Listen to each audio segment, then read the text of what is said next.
Lors du dernier épisode de SmackDown, Jimmy et Jey Uso se sont réunis avec Roman Reigns puis avec Sami Zayn pour reformer la Bloodline originelle et s'opposer à la nouvelle Bloodline de Solo Sikoa, qu'ils rencontreront dans moins d'un mois pour un match War Games lors de Survivor Series. Certains ont trouvé que cette réunion était bien trop rapide et qu'elle manquait de logique, d'autres au contraire pensent qu'elle est justifiée et qu'elle s'explique totalement. Et si le sujet entier pourrait faire l'objet d'une vidéo dédiée, d'ailleurs si ça vous intéresse n'hésitez pas à me le dire, aujourd'hui on va juste discuter d'un avis qui concerne cette histoire mais aussi de plein d'autres de vos avis impopulaires, puisque comme chaque mois il est l'heure de revenir ensemble sur les avis les plus controversés du catch. Alors, vous avez l'habitude, le concept est très simple, je vous poste un message sur YouTube et Twitter tous les mois en vous demandant quel est votre avis le plus impopulaire, et même si malheureusement on retrouve certains avis que j'ai déjà traités dans les vidéos précédentes, c'est pour ça que c'est important d'aller les voir avant de poster votre avis controversé, parce que peut-être que j'y ai déjà répondu. Au milieu de tout ça, il y a aussi des avis très intéressants, et on commence justement avec un avis que j'ai beaucoup apprécié. Quelqu'un nous dit qu'il peut y avoir un 60e Kevin Owens contre Sami Zayn à WrestleMania, je prends. Comme un Daniel Bryan contre Sami Zayn avec un vrai public, je veux que ce match arrive à WrestleMania. Alors là, je vais pas vraiment répondre à la seconde partie du message concernant le Daniel Bryan Sami Zayn parce que je pense que c'est pas possible honnêtement au vu de la destination de carrière de Daniel Bryan et celle de Sami Zayn. Mais par contre, en ce qui concerne la première partie du message, je suis absolument d'accord avec l'idée de faire un Kevin Owens Sami Zayn. Alors, je précise que c'était pas le cas il y a un an par exemple. Il y a un an, on m'aurait revendu un Kevin Owens Sami Zayn, j'aurais pas du tout été d'accord parce que c'est un match effectivement qu'on a déjà vu à de très nombreuses reprises, que ce soit à WrestleMania ou même ailleurs ou même déjà à l'époque de NXT. Mais là, je trouve qu'avec les histoires qui sont racontées d'un côté avec Sami Zayn, et on aura l'occasion d'en reparler, la Bloodline, la Réunion, etc. Et de l'autre, Kevin Owens qui pète un plomb total contre Randy Orton d'un côté, mais aussi Cody Rhodes de l'autre par rapport justement au rapprochement qui a pu avoir lieu avec Roman Reigns. Je trouve que là, on aurait moyen de raconter une histoire extrêmement forte qui serait plus tant basée sur une simple trahison de Kevin Owens envers Sami Zayn parce qu'il a des aspirations de championnat ou autre, ni même une histoire qui reprendrait leur passé avec, on la connaît l'histoire, c'est des meilleurs amis qui ont tantôt été en équipe, tantôt ont été rivaux. Là, on pourrait avoir une histoire qui ne prend pas ça en compte, ou en tout cas pas directement, c'est-à-dire ça peut en faire mention mais c'est pas le centre de l'histoire. Le centre de l'histoire, c'est vraiment Kevin Owens qui continue son pétage de plomb, qui d'un côté fait de lui un heel, parce qu'actuellement il est détesté par la foule, il a blessé Randy Orton et tout ce que vous voulez, mais qui à côté de ça est pas non plus incohérent. Kevin Owens, on le rappelle, il est logique et il est comme un peu un Drew McIntyre dans un chemin qui suit l'évolution cohérente et logique de son personnage. Et donc c'est pour ça que je verrais bien un Kevin Owens qui reproche à Sami Zayn, comme il peut le reprocher à Cody Rhodes, d'être allé faire ami-ami avec Roman Reigns et qui affronte Sami Zayn à WrestleMania. Pour moi ce serait pas du tout illogique et ce serait même une excellente idée, même si l'argument dont on a déjà vu le match 20 fois, il s'entend totalement, mais pour moi l'histoire pourrait vraiment être intéressante. Ok, on enchaîne directement avec un avis qui n'a rien à voir puisque l'un d'entre vous me dit, à part des entourloupes, il n'y a aucun scénario dans lequel Dominic Mysterio peut accéder au titre de champion du monde. Il n'a pas les skills nécessaires encore pour y parvenir clean. Ça, c'est un avis que j'ai trouvé extrêmement intéressant parce que je pense que ce genre de personnage comme Dominic Mysterio, c'est absolument vital et nécessaire dans le catch. C'est-à-dire que c'est très bien d'avoir les grands babyface comme Cody Rhodes qui surpassent l'adversité, qui deviennent champions du monde, etc. C'est très bien d'un autre côté d'avoir les méchants comme l'ont été Roman Reigns qui abusent de leur position, qui font tout ce qui est dans leur pouvoir pour garder leur ceinture, et qui fait que d'un côté il y a des gens qui les aiment parce qu'ils sont un petit peu stylés, etc. Mais d'un autre, il y a des gens qui légitimement ne les aiment pas parce que ils gagnent en trichant, ils utilisent de l'aide extérieure, etc. Mais pour moi, le catch, ça se limite pas du tout à cette dualité-là entre heel crédible et babyface qui est adulé par tout le monde, sauf par les gens qui en ont un peu marre du classique super-héros. Je pense que tu peux avoir des entre-deux avec des CM Punk, des Drew McIntyre qui en face ou même des Kevin Owens peuvent avoir ce côté logique et pas forcément juste je suis gentil et je souris à la foule. Et de l'autre côté heel, tu peux avoir des mecs qui sont pas non plus l'archétype du heel fuyard qui va perdre tous ses matchs, mais qui sont justement plutôt dans le style d'un Edge, c'est-à-dire un gars, tu sais très bien qu'il ne peut pas battre l'Undertaker en 1 contre 1, même s'il est très talentueux, mais il va profiter d'une situation, il va profiter d'une aide, il va profiter de son opportunisme, pour justement arriver à battre des mecs qui, sur le papier, sont largement plus crédibles que lui. Et donc, pour répondre à cet avis, pour moi, le fait que Dominic Mysterio, actuellement, ou même dans 10 ans, ne puisse pas devenir champion clean, c'est absolument pas un souci. Un Dominic Mysterio, tu peux totalement lui mettre un general manager qui l'aide, un petit peu comme Vicky Guerrero avec Edge, mais tu peux aussi imaginer qu'il profite d'autres situations, comme du Money in the Bank ou même d'une aide random dans un match. Bref, pour moi, je trouve que le fait de ne pas être capable de gagner clean et d'avoir ce côté extrêmement faible par rapport aux autres, aux face principaux qui peuvent être champions, c'est pas un problème pour Dominic Mysterio à partir du moment où actuellement il est vraiment le seul dans cette catégorie. Et donc justement pour moi, un Dominic Mysterio absolument pas crédible qui est vraiment détestable et qui vient chercher une ceinture, même sans aller d'ailleurs jusqu'à un titre mondial, il peut choper déjà un titre intercontinental ou quelque chose dans le genre, bah je pense que c'est quelque chose de très intéressant. Donc je suis pas vraiment d'accord, alors ça dépend ce qu'il entend au sens d'entourloupe, mais moi ça me pose pas souci que Dominic Mysterio justement utilise tout ça pour aller chercher un titre mondial, et je le vois absolument pas avoir l'histoire de l'underdog qui surpasse l'adversité à la Daniel Bryan ou Kofi Kingston. Allez, on passe sur un avis qui est un petit peu différent, mais qui en même temps, vous allez voir, rejoint un petit peu l'idée de l'avis précédent sur le fait que certaines personnes ne sont pas à la hauteur d'accomplir des choses à la WWE, puisqu'une personne nous dit « Je ne sais pas si mon avis est controversé ou non, mais je pense que le personnage de Joe Hendry n'est pas taillé pour le main roster de la WWE. » Alors pour moi, cet avis, effectivement, il rejoint la catégorie des avis controversés, parce qu'on entend énormément de personnes dire que Joe Hendry, tu le fais débarquer à la WWE dans un Royal Rumble, et c'est une ascension fulgurante, plus grande que LA Knight, plus grande que le Yes Movement, etc. Alors, ça représente peut-être pas l'immense majorité des gens qui regardent la WWE, la TNA, etc. Mais je sais que je vois très souvent revenir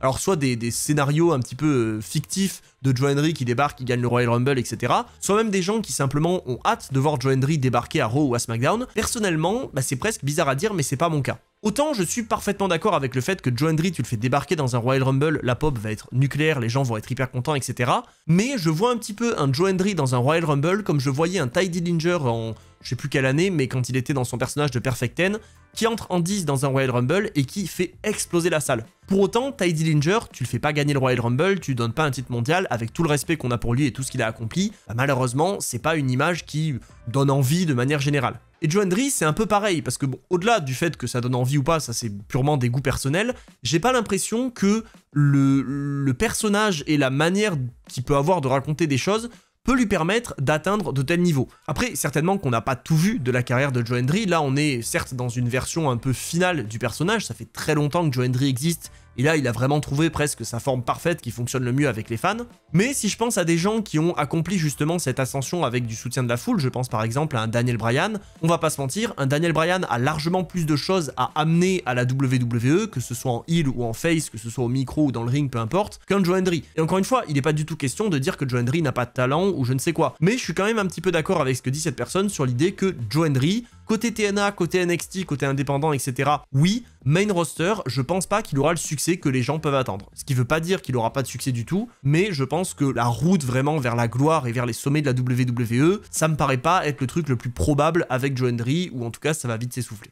Allez, on enchaîne avec l'avis suivant, et si la personne précédente était pas sûre que son avis soit controversé, je peux vous garantir que celui-là l'est, puisque quelqu'un nous dit que Goldberg doit avoir un dernier titre dans son dernier run. Il pourrait créer quelque chose de très intéressant, et pour quelques mois. Alors, je ne peux pas être moins d'accord avec cet avis-là. Pour moi, Goldberg, c'est déjà bien gentil, entre guillemets, de lui donner ce dernier match qu'il a annoncé en 2025. Et je sais qu'on va me sortir que Goldberg, c'est une légende, qu'il mérite d'avoir son dernier match, etc. Mais il faut se rappeler que son dernier match, il l'a eu. Il a affronté Roman Reigns comme c'était prévu à WrestleMania 36, il l'a fait à un moment où Roman Reigns est clairement plus à son prime que s'il l'avait affronté à WrestleMania 36, donc c'était bien plus intéressant pour lui que le match soit justement décalé de plusieurs années. Et pour moi, ce match, il concluait parfaitement l'histoire de Goldberg à la WWE. Donc c'est pour ça que pour moi, quand j'entends Goldberg se plaindre que son dernier match, pour lui, c'était un manque de respect, qu'il aurait mérité mieux, ça me fait juste halluciner, parce que là, admettons qu'il fasse un match contre Gunther, par exemple. Qu'est-ce qu'il lui faut pour qu'il considère que ce match est à la hauteur de la fin de sa carrière? Est-ce qu'il lui faut un match de 20 minutes qu'il n'est objectivement pas capable de faire? Ou est-ce que ce qu'il entend par un match qui est à la hauteur de sa carrière, c'est un match qui finit par gagner pour une ceinture? Et auquel cas, je suis désolé de le dire, mais faut aller se faire foutre. Et donc là, pour revenir sur la vie, l'idée de Goldberg qui a un dernier run, je ne vois absolument pas l'intérêt de donner une ceinture à Goldberg en 2024, ou même en 2025, parce que s'il vient à bout d'un mec comme Gunther, bah bravo Gunther, hein, t'as battu tous les mecs les meilleurs de ta génération, il suffit qu'un gars qui a 50 ans et qui est soufflé en faisant son entrée vienne, et tu perds. Donc pour le champion qui perdra contre Goldberg, c'est catastrophique, et même pour le mec qui va finir par battre Goldberg, même admettons que ce soit le même gars, je ne vois pas quel est l'intérêt pour lui d'avoir accompli ça. À la rigueur, l'intérêt est bien plus grand de faire exactement ce qu'ils ont fait en 2021, c'est-à-dire le mec établi bat Goldberg et on n'en parle plus. Donc voilà, pour conclure sur l'avis général, je trouve absolument pas qu'il pourrait avoir quelque chose de très intéressant. Goldberg, que ce soit au micro ou dans le ring, pour moi, il a absolument plus rien à faire à la WWE ou dans une promotion majeure. Et évidemment, c'est pas pour ça que ce qu'il a accompli par le passé est nul à chier, ça a été une très grande star à son époque. Maintenant, frère, lâche ça. Allez, maintenant qu'on a parlé de Goldberg, on va parler de quelque chose qui n'a vraiment rien à voir, à moins que un jour il y ait peut-être un crossover entre les deux, parce qu'on va parler d'AEW. Quelqu'un nous dit qu'il y a beaucoup trop de catcheurs, de ceintures et de matchs dans les shows de l'AEW. Et c'est pour ça que beaucoup de monde n'arrive pas à accrocher. Il y a tellement de gens qu'on arrive à s'attacher à personne.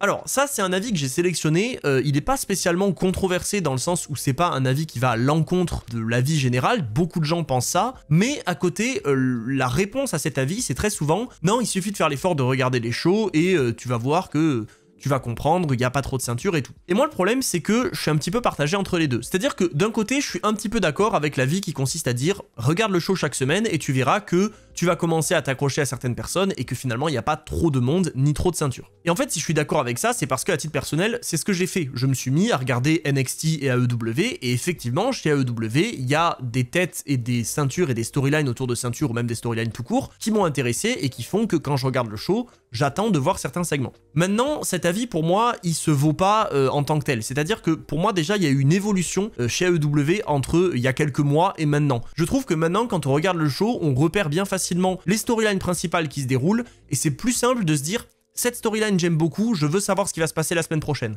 Je pense par exemple à l'histoire de Jon Moxley actuellement, qui est vraiment l'arc principal chez AEW, et que je trouve très intéressant, logique, simple à comprendre, et parfait justement pour quelqu'un qui vient de découvrir AEW et qui veut une grosse storyline qui va l'accrocher derrière son écran. Et donc autant l'avis qui consiste à dire il y a trop de catcheurs et pas assez de storyline par exemple, et c'est difficile d'accrocher à des personnages, maintenant je suis pas trop d'accord, en regardant régulièrement je trouve que on peut accrocher autant au heel qu'au face dans les histoires principales, donc ça c'est très bien. Par contre, le problème des ceintures, je trouve qu'effectivement, il y a beaucoup trop de ceintures, et ça c'est un truc que malheureusement auquel je n'arrive pas à me faire. Les ceintures ROH pour moi elles posent un très gros problème à partir du moment où elles sont montrées régulièrement et même défendues dans les shows hebdomadaires. Et donc moi la manière que j'ai de voir tout ça, elle est évidemment pas parfaite, c'est juste la mienne, elle m'appartient et voilà, c'est que AEW ferait mieux d'avoir son ROH peut-être réuni avec un collision ou je ne sais quoi qui servirait vraiment de presque centre de développement avec le titre ROH qui sert d'équivalent titre NXT et donc qui sert à passer à l'étape suivante vers le roster principal, et de l'autre le grand bain avec la ceinture internationale, le titre mondial, etc. Le truc, j'ai oublié comment ça s'appelle, le truc d'Okada, enfin bref, toutes ces ceintures-là, tu peux les avoir dans un roster principal et c'est pas ultra dérangeant, en tout cas à mes yeux. Mais voilà, en tout cas, je voulais répondre à ça parce que je sais que c'est une critique que on a très souvent tendance à mettre de côté en mode oui, les gens qui disent ça, ils ne regardent pas, donc c'est normal qu'ils s'en plaignent. Mais pour regarder là depuis quand même plusieurs mois, je suis d'accord avec cet argument et c'est bien aussi d'en discuter plutôt que de le mettre de côté. Et d'ailleurs tenez, on va enchaîner avec un avis qui regroupe un petit peu les deux promotions, puisque celui-là il traite du catch en général, puisque quelqu'un nous dit que les Titantrons c'était vraiment inutile. On voyait juste 3 séquences où le lutteur faisait des prises en boucle. Vaut mieux un logo bien stylé, ça suffit largement.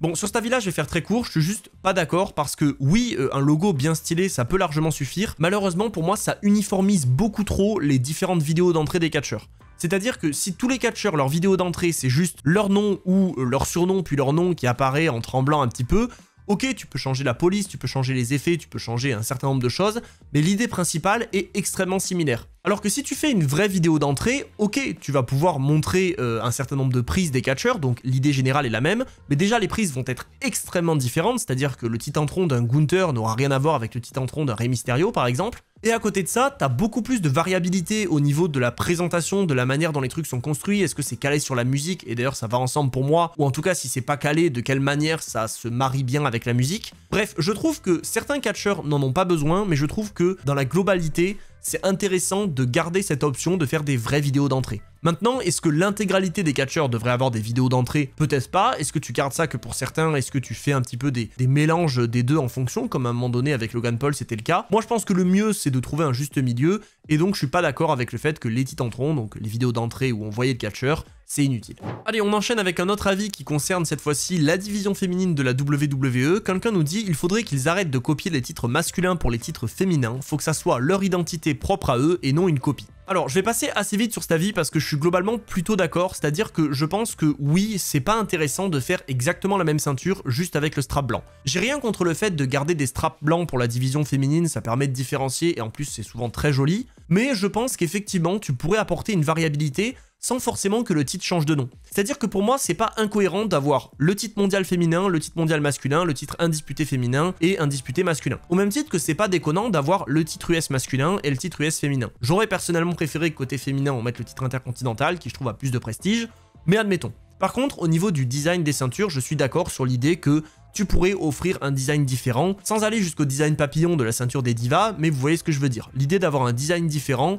je pense que ce serait cool pour éviter d'avoir vraiment un truc trop uniformisé, mais à côté de ça, je comprends un petit peu la volonté de la WWE d'avoir une image d'entreprise où vraiment tout est carré, tout est simple à comprendre, et t'as Raw, t'as SmackDown, t'as le titre poids lourd féminin, le titre poids lourd masculin, c'est la même ceinture. Donc voilà, autant je comprends un petit peu le parti pris de la WWE, autant je suis pas forcément d'accord, au même titre que je trouve que des ceintures vraiment stylisées où il y a beaucoup de design et d'effets dessus, bah, c'est beaucoup mieux qu'un truc hyper sobre avec un W. Mais encore une fois, c'est des choix marketing qui malheureusement s'expliquent. Ok, on entre dans les quelques derniers avis de la vidéo, il en reste 3 si je ne me trompe pas, et on va justement parler de la Bloodline avant de parler de l'avis principal en tout dernier. Quelqu'un nous dit que la Bloodline 2.0 sera la seule grande histoire de la carrière de Solo Sikoa, il ne fera jamais mieux que ça. Alors, je comprends pourquoi la personne dit ça et je comprends aussi pourquoi c'est controversé parce que pour beaucoup de personnes, Solo Sikoa, c'est vraiment le futur de la WWE. Peut-être moins aujourd'hui avec justement cette histoire de nouvelle Bloodline qui a peut-être frustré certains fans, mais pendant un moment, Solo Sikoa était vraiment vu comme le digne successeur de Roman Reigns qui va pouvoir exploser et faire exactement les mêmes choses. Et donc, je comprends qu'aujourd'hui, des gens disent, pour moi, pas du tout, il va absolument rien faire, là, il est à son prime avec la Bloodline 2.0, après on n'en parlera plus. Mais pour autant, je suis pas du tout d'accord. Et d'ailleurs, je suis pas d'accord avec les deux parties. C'est-à-dire que je suis pas d'accord avec le parti qui dit que Solo Sikoa, c'est le prochain Roman Reigns qui va accomplir exactement la même chose.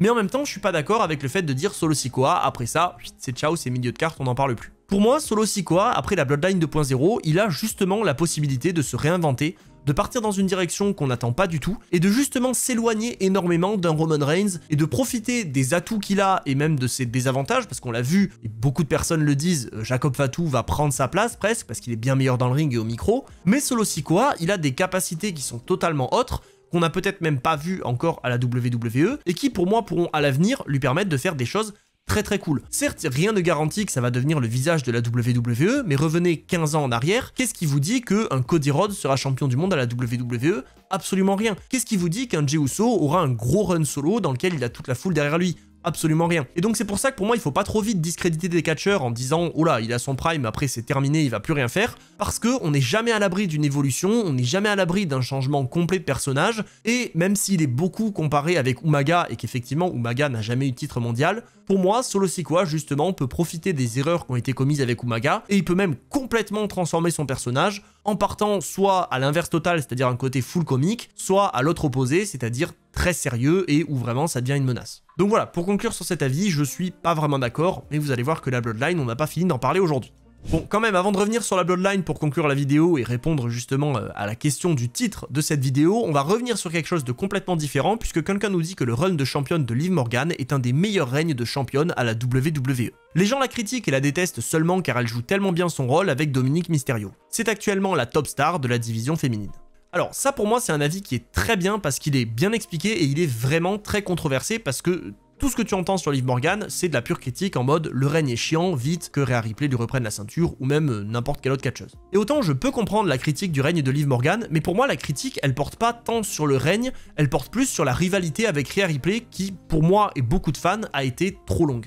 Et donc, si je dois me positionner par rapport à cet avis, bah, j'ai envie de dire que je suis plutôt d'accord. J'irai pas jusqu'à dire que c'est un des meilleurs, mais pour moi, il est loin d'être aussi mauvais que ce que tout le monde veut nous faire croire. Alors certes, on y revient, il y a toujours un côté subjectif, on peut aimer ou ne pas aimer, ça dépend aussi de si on aime la catcheuse ou pas, il y a des gens qui sont extrêmement fans de Liv Morgan et qui donc vont pas être objectifs, et à l'inverse, il y a des gens, que je salue d'ailleurs, ils sont souvent sur Twitch, qui ne l'aiment pas du tout, et qui donc vont pas non plus être hyper objectifs sur le règne de Liv Morgan. Mais personnellement, je me positionnerai un petit peu entre les deux, c'est-à-dire que je suis pas le plus grand fan de Liv Morgan, mais je suis pas non plus le plus grand hater, et je trouve qu'effectivement, le règne est plutôt sous-estimé. Pas dans le sens où il est historique et on va s'en rappeler dans les 10-20 prochaines années, mais dans le sens où il remplit parfaitement son rôle. Liv Morgan, tu n'es pas censé l'apprécier, et je peux comprendre qu'on critique le fait que Dominic Mysterio soit au centre de cette histoire, mais maintenant justement, une fois qu'on est un petit peu sorti de la rivalité entre Rhea Ripley et Liv Morgan, ce premier plan de Dominic Mysterio, il disparaît un petit peu, et ça permet de remettre justement la lumière sur le truc principal qui est Liv Morgan est championne, et même maintenant, elle est championne Crown Jewel, donc elle est entre guillemets championne des championnes. Et donc, je pense qu'on a peut-être parlé trop vite sur le règne de Liv Morgan et que, comme je l'ai dit, on s'est trop concentré sur le fait que la rivalité avec Rhea Ripley commençait à s'essouffler, et ça par contre je suis totalement d'accord, mais je pense que ça va pas empêcher Liv Morgan d'avoir un règne plutôt cool dans les prochains mois là qui arrivent, et d'ailleurs je serais même d'avis de dire que l'histoire avec Rhea Ripley, on l'a terminée sur cette blessure, peut-être qu'on pourra la re-raconter dans plusieurs mois, mais que là c'est pas intéressant de dès qu'elle peut revenir, directement la remettre en rivalité avec Liv Morgan. Laissons Liv Morgan avoir son règne, Laissons-lui avoir des histoires, parce que c'est aussi ça qui est important, et c'est aussi là, dans 2-3 mois, qu'on pourra dire si oui ou non ce règne est cool. Pour moi, pour qu'un règne soit cool, il faut qu'il y ait des histoires intéressantes. Malheureusement, celle avec Rhea Ripley était trop longue. Est-ce que maintenant Liv Morgan va trouver des histoires cool qui, sur quelques semaines, voire mois, vont pouvoir être racontées d'une manière à ce que ce règne soit intéressant? Ça, malheureusement, il n'y a que l'avenir qui nous le dira. Allez, avec tout ça, on arrive au tout dernier avis de la vidéo, vous l'avez vu, c'est le titre, et c'est avec ça qu'on a ouvert cet épisode des avis controversés. Une personne nous dit que l'histoire de la Bloodline est certes rapide dans sa construction, mais loin d'être illogique. Leur reformation est plus pour affronter Solo que se réunir réellement. Aujourd'hui, ils ne sont pas à 100% soudés et il reste des détails à bonifier comme le changement pour Roman Reigns. Alors, si j'ai sélectionné cet avis et pas un autre, c'est pas pour rien, parce qu'il y avait énormément d'avis qui traitaient de cette nouvelle histoire de la Bloodline avec la réunion entre Jimmy, Jay, Sami et Roman. Sauf que justement, la plupart des avis, et donc ils étaient pas forcément impopulaires, ils consistaient à dire que tout s'était fait trop vite et que c'était précipité. Et donc j'ai fait exprès de prendre l'inverse de ça, c'est-à-dire de sélectionner l'avis d'une personne qui justement trouve que c'est pas du tout précipité et que c'est pas illogique pour pouvoir discuter de ce sujet-là et vraiment sélectionner un avis qui est plus controversé que celui qu'on a vu énormément de fois. Bon, pour autant, mon avis à moi, il va pas forcément être très impopulaire puisque je suis pas d'accord avec cette personne, même s'il y a quand même quelques nuances. Alors, on va commencer par les points sur lesquels je suis d'accord, et en l'occurrence, le point sur lequel je suis d'accord, il manque des choses à bonifier, comme par exemple le changement pour Roman Reigns. Et là, je vais rejoindre certains des avis que j'ai vus dans les commentaires, notamment sur Twitter. C'est pas intéressant d'avoir un Roman Reigns qui n'évolue absolument pas et qui n'apprend pas de ses erreurs. Encore une fois, on a le temps, et d'ailleurs, vous pouvez aller voir sur la chaîne secondaire Monsieur Coin, vous avez le lien dans la description. J'en ai parlé dans le dernier Coin Catch, on a encore de nombreuses semaines avant Wargames, et même de nombreuses semaines avant WrestleMania, qui peuvent permettre à Reigns de faire ce changement.